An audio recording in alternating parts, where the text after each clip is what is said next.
ভজনিতাই গো রাধেশ জপ হরে কৃষ্ণ হরে রাম।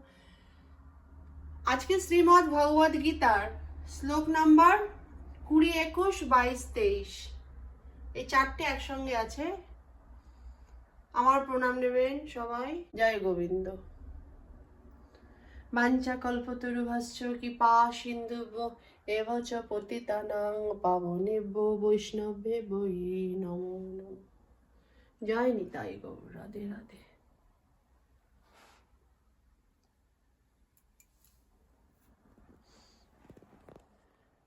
ভজ নিতাই গো রাধেশ জপ হরে কৃষ্ণ হরে রাম। ভজ নিতাই গৌর রাধেশ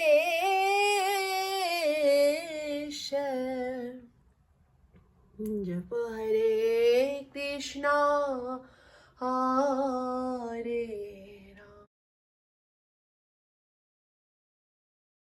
হরে কৃষ্ণ কৃষ্ণ কৃষ্ণ হরে হরে হরে রাম হরে রাম রাম রাম হরে হরে। জয় গোপালা কি জয়, গোপূষণা কি জয়। ওম কৃষ্ণায় বাসুদেবায় হরায় পরমাত্মনে প্রণত ক্লেশনাশায় গোবিন্দায় নমো নমঃ। জয় নিতাই গৌর, রাধে রাধে, হরে কৃষ্ণ। সকলকে আমার ধন্যবাদ। আজকে শ্রীমদ্ ভগবদ গীতার শ্লোক নাম্বার ধ্যানযোগের উপরে 20 থেকে 23 হবে। 20, 21, 22, 23 চারটে শ্লোক হবে। জয় নিতাই গৌর, রাধে রাধে। ওং অঙ্গনতিমিরান্ধস্য জ্ঞানাঞ্জনশলাকয়া চক্ষুস্মিলিतं যেন তস্मै শ্রীগুরুবে নমঃ। শ্রীচৈতন্যমনোভীষ্টং স্থাপিतं যেন ভূতলে স্বয়ং রূপ কদামহং দদাতি স্বপদান্তিকम्।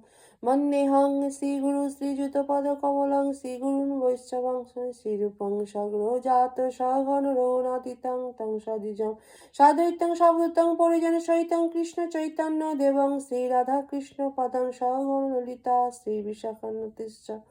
হে কৃষ্ণ করুণা সিন্ধু দীনবন্ধু জগৎপতে গোপীশ গোপিকা কান্ত রাধা কান্ত নমোস্তুতে।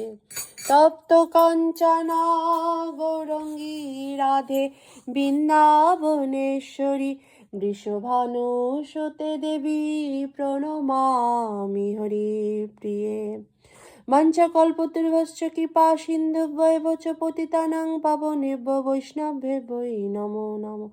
জয় শ্রীকৃষ্ণ চৈতন্য প্রভু নিত্যানন্দ শ্রী অদ্বৈত গদাধর শ্রীবাসাদি নিতাই গৌর ভক্তবৃন্দ।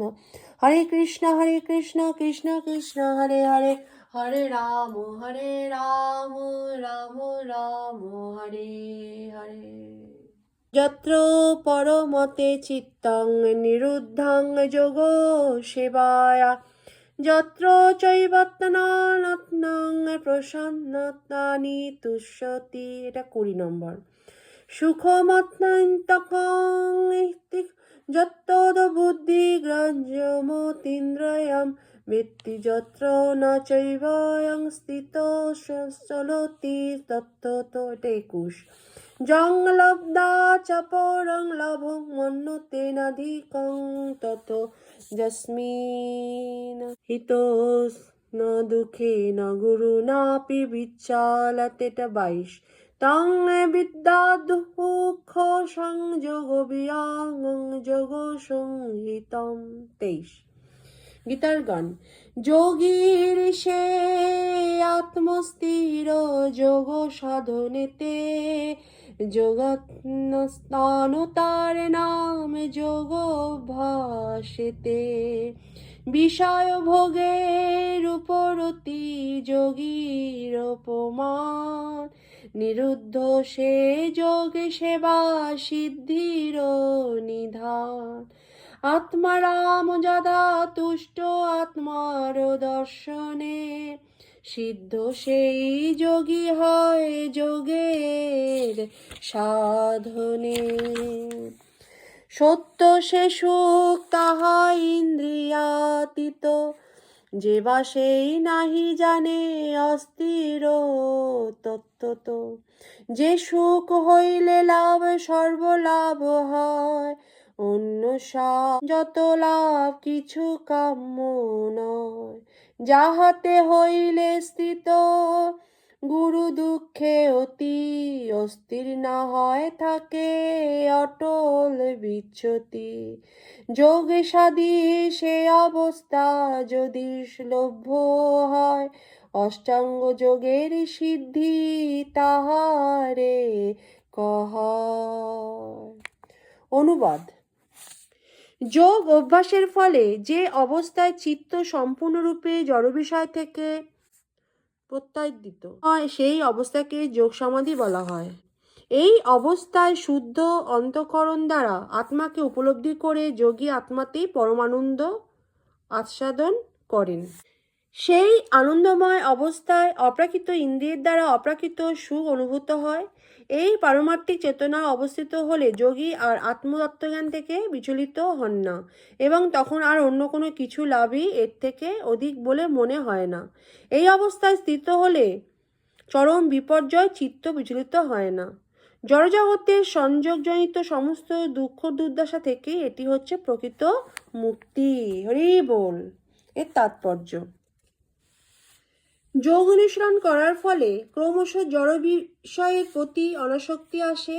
এটি হচ্ছে যোগের প্রথম লক্ষণ। তারপর যোগী সমাধিতে স্থিত হন, যার অর্থ হচ্ছে তিনি আত্মা ও পরমাত্মাকে এক বলে মনে করার ভ্রম থেকে মুক্ত হয়ে অপ্রাকৃত ইন্দ্রিয় চিত্তের দ্বারা পরমাত্মাকে অনুভব করেন। যোগ মার্গের সাধ্য লাভ পতঞ্জলির যোগসূত্রের উপর প্রতিষ্ঠিত। কিছু কপট ব্যাখ্যাকার জীবাত্মা ও পরমাত্মার মধ্যে অভেদ স্থাপন করার অসৎ চেষ্টা করে এবং অদ্বৈতবাদীরা সেটিকে মুক্তি বলে মনে করে, কিন্তু তারা পতঞ্জলির যোগ প্রণালীর প্রকৃত তাৎপর্য উপলব্ধি করতে পারে না। এবার পতঞ্জলির যোগ পদ্ধতির অপ্রাকৃত আনন্দের উপলব্ধির কথা স্বীকার করা হয়েছে, কিন্তু অদ্বৈতবাদীরা তা স্বীকার করে না, কারণ তা হলে তাদের অদ্বৈত মতবাদ সম্পূর্ণভাবে ভ্রান্ত বলে পরিগণিত হবে। জ্ঞান ও জ্ঞাতার দ্বৈতবাদকে অদ্বৈতবাদীরা স্বীকার করে না, কিন্তু এই শ্লোকটিকে অপ্রাকৃত ইন্দ্রিয়ের দ্বারা অপ্রাকৃত আনন্দ অনুভূতির কথা স্বীকার করা হয়েছে, এবং সেই কথার স্বীকৃতি দিয়ে গেছেন স্বয়ং পতঞ্জলি মুনি, যিনি হলেন যোগের প্রসিদ্ধ ভাষ্যকার। এই মহামুনি তার যোগসূত্রে 3:34 বলে গেছেন, পুরুষোত্তম শূন্যানা গুণানাং প্রতি প্রসাব কৈবলং স্বরূপ প্রতিষ্ঠা বা চিত্তি শক্তি রীতি। এই চিত্তি শক্তি অথবা অন্তরঙ্গা শক্তি হচ্ছে অপ্রাকৃত। পুরুষত্ব বলতে বোঝায় ধর্ম, কর্ম, কাম এবং পরিশেষে ব্রহ্মের সঙ্গে এক হয়ে যাওয়ার প্রচেষ্টা। ব্রহ্মের সঙ্গে একীভূত হওয়ার অদ্বৈতবাদীরা বলেন কৈবল্য, কিন্তু পতঞ্জলি বলেছেন যে পতঞ্জলি মুনি এই কৈবল্য হচ্ছে সেই দিব্য অন্তরঙ্গা শক্তি যার দ্বারা জীব তার স্বরূপ উপলব্ধি করতে পারে। শ্রী চৈতন্য মহাপ্রভু তার শিক্ষাষ্টকে এই অবস্থাকে বলেছেন চেত দর্পণ মার্জনম, অথবা চিত্তরূপ দর্পণকে মার্জন করা। চিত্তের এই শুদ্ধি হচ্ছে যথার্থ মুক্তি, অথবা ভব মহাদবাগ নির্বাণ প্রণয়ম। প্রারম্ভিক নির্বাণ মতেও এই সিদ্ধান্তের অনুরূপ। শ্রীমদ্ ভাগবতে 2:10-6 একে বলা হয়েছে স্বরূপে ব্যবস্থিতি। ভগবদ্গীতার এই শ্লোকও সেই একই কথা বলা হয়েছে। নির্বাণের পরে অর্থাৎ জড় অস্তিত্বের সমাপ্তি হলে কৃষ্ণ ভাবনামৃত নামক ভগবত সেবায় চিন্ময় ক্রিয়াকলাপ শুরু হয়।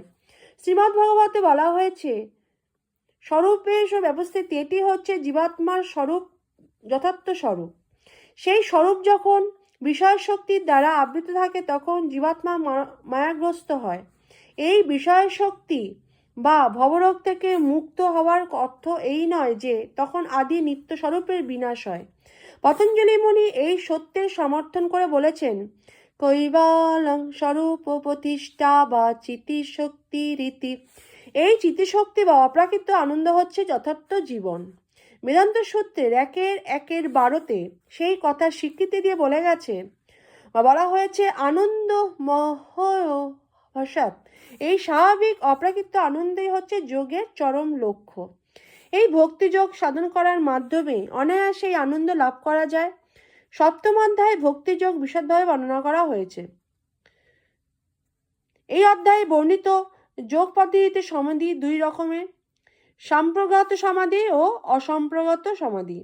নানা রকম দার্শনিক অন্বেষণের দ্বারা অপ্রাকৃত স্থিতিকে বলা হয় সম্প্রগত সমাধি। অসম্প্রগত সমাধিতে কোনো রকম জড় বিষয়ানন্দ ভোগের সম্বন্ধ থাকে না, কারণ এই স্থিতিতে তিনি সব রকম ইন্দ্রিয়জাত সুখের অতীত। এই চিন্ময় স্বরূপে অধিষ্ঠিত যোগী কখনো কোনো কিছুর দ্বারা বিচলিত হয় না। যোগী যদি এই স্তরে উন্নীত না হতে পারেন তাহলে বুঝতে হবে সে তার যোগ সাধনা সফল হয়নি। আধুনিক যুগে তথাকথিত যোগ বা বিভিন্ন ইন্দ্রিয় সুখ ভোগের সঙ্গে যুক্ত বা পরস্পর বিরোধী।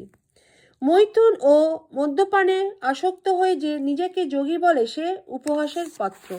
এমনকি যে যোগী যৌগিক সিদ্ধির প্রতি আকৃষ্ট সেও যথার্থ যোগী নয়। যোগী যদি যোগে আনুষঙ্গিক উপলব্ধির প্রতি আকৃষ্ট থাকে তবে সে যোগে যথার্থ সিদ্ধি লাভ করতে পারে না। সে কথা এই শ্লোকে বলা হয়েছে। তাই যারা যোগব্যায়ামের কসরত দেখায় অথবা তাদের সিদ্ধি প্রদর্শন করে, ম্যাজিক দেখায়, তারা সেখানে যোগের অপব্যবহার করছে। তাদের বোঝা উচিত যে তাদের যোগ সাধনের সমস্ত প্রচেষ্টাই ব্যর্থ হয়েছে। এই যুগে যোগ সাধনার শ্রেষ্ঠ পন্থা হচ্ছে কৃষ্ণ ভাবনা, এবং এই যোগ সাধনা ব্যর্থ হয় না। ভগবদ্ভক্তি সাধন করবার মাধ্যমে ভক্ত যে অপ্রাকৃত আনন্দ আস্বাদন করে তার ফলে তিনি তার কোনো রকম জড় সুখ ভোগ করার আকাঙ্ক্ষা করেন না। সততাপূর্ণ এই কলিযুগে হঠযোগ, ধ্যানযোগ ও জ্ঞানযোগ পরিশোধনের পথে বাধা বিপত্তিও আছে, কিন্তু কর্মযোগে অথবা ভক্তিযোগ অনুসরণের তেমন কোনো অসুবিধা নেই। যতক্ষণ এই জড়দেহটি আছে ততক্ষণ আহার, নিদ্রা, ভয়, মৈথুন আদি জড় দেহের চাহিদাগুলিও মেটাতে হবে। কিন্তু শুদ্ধ ভক্তিযোগ বা কৃষ্ণ ভাবনা অনুসরণ করার মাধ্যমে যখন এই আবশ্যকগুলি মেটানো হয় তখন ভক্তের ইন্দ্রিয়গুলি উত্তেজিত হয় না, বরং ভক্ত তার জীবন ধারণের জন্য যতটুকু নিতান্ত প্রয়োজন ঠিক ততটুকুই গ্রহণ করে যথাসম্ভব লাভ ওঠাবার চেষ্টা করেন এবং কৃষ্ণ ভাবনামৃতে অপ্রাকৃত আনন্দ আস্বাদন করেন। হরি বল। তিনি দুর্ঘটনার, রোগ, সব এমনকি অতি নিকট আত্মীয়দের মৃত্যু আদি প্রাসঙ্গিক ঘটনাত্ম নির্বিকার থাকেন, কিন্তু কৃষ্ণ ভাবনাময় ভগবদ্ভক্তি সাধনের ব্যাপারে তিনি সম্পূর্ণ সজাগ। কোনো দুর্ঘটনাই তাকে কর্তব্যচ্যুত করতে পারে না। ভগবদ্গীতাতে 2:14 বলা হয়েছে, আগমাপাইনহ নিত্যান্তং স্থিতি ভারত। তিনি এই সমস্ত প্রাসঙ্গিক ঘটনাগুলিকে সহ্য করেন কারণ তিনি ভালো মতেই জানেন যে এগুলি অনিত্য, এগুলি আসবে বা যাবে। তাই তার কর্তব্যকর্ম কখনোই তাদের দ্বারা প্রভাবিত হয় না। এইভাবেই তিনি যোগের পরম সিদ্ধি লাভ করেন। হরি হরি বল। জয় নিতাই গৌর। রাধে রাধে। হরে কৃষ্ণ। সকলকে আমার ধন্যবাদ। নেক্সট দিন শ্লোক নাম্বার 24 হবে। আমার প্রণাম নেবেন। মঞ্চকল্পতরুভশ্চ কৃপা সিন্ধুভ্য এবচ পতিতানাং পাবনেভ্যো বৈষ্ণবেভ্যো নমো নমো।